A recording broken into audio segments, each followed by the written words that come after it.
నూజివీడులో సర్దార్ గౌతు లచ్చన్న విగ్రహ ఆవిష్కరణ కార్యక్రమానికి మాజీ మంత్రి జోగి రమేష్ హాజరవడం పట్ల తెలుగుదేశం పార్టీలో తీవ్ర ఆగ్రహ జ్వాలలు వ్యక్తమవుతున్న తరుణంలో మంత్రి కొలుసు పార్థసారథి సీఎం చంద్రబాబుకు, లోకేష్కు, కార్యకర్తలకు క్షమాపణ చెప్పారు.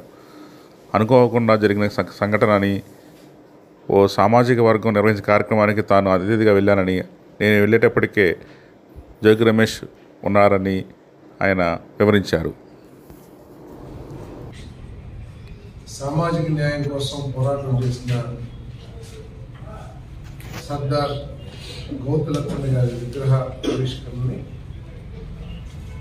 పార్టీలకు అతీతంగా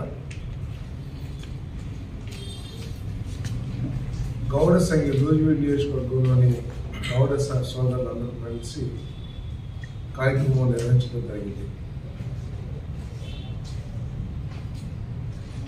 దానిలో అనేక మంది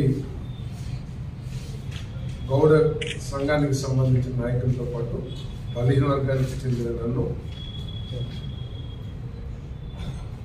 ముఖ్య అతిథిగా ఆ కార్యక్రమానికి గౌడ సోదరులు ఆహ్వానించారు. నాతో పాటు కొనగన్నారాయణ గారు, శాసనసభ్యురాలు సోదరి శిరీష గారు కూడా హాజరయ్యారు.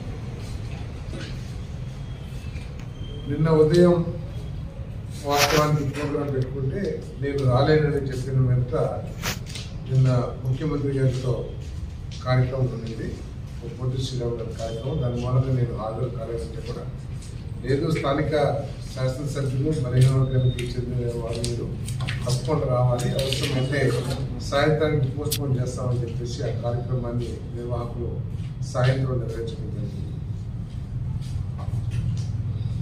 అనుకోకుండా అక్కడికి వెళ్ళిన తర్వాత జోగి రమేష్ కూడా అక్కడ కార్యక్రమంలో పాల్గొనడం జరిగింది.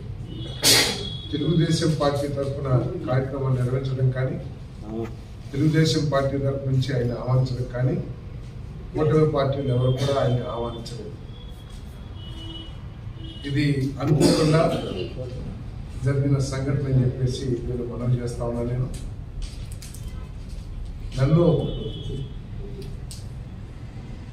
మన ప్రీతమ నాయకులు గౌరవ ముఖ్యమంత్రి చంద్రబాబు నాయుడు గారు, లోకేష్ బాబు గారు నన్ను గౌరవించి ఆశీర్వదించి నాకు ఈ స్థానాన్ని కల్పించిన దరిమిలా ఏ రోజు కూడా పార్టీకి నష్టం జరిగే కార్యక్రమాలు చేయని చెప్పేసుకునే సందర్భంగా తెలియజేస్తా ఉన్నాను.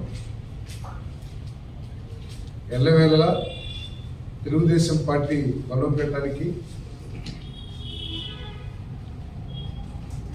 చంద్రబాబు నాయుడు గారు, లోకేష్ బాబు గారి నాయకత్వాన్ని బలపరచడానికి నేను అదేవిధంగా కార్యకర్తలకి అండగా ఉంటూ పనిచేస్తానని చెప్పేసి సందర్భంగా తెలియజేస్తూ, బహుశా మనం చూస్తా ఉన్నాం జగన్మోహన్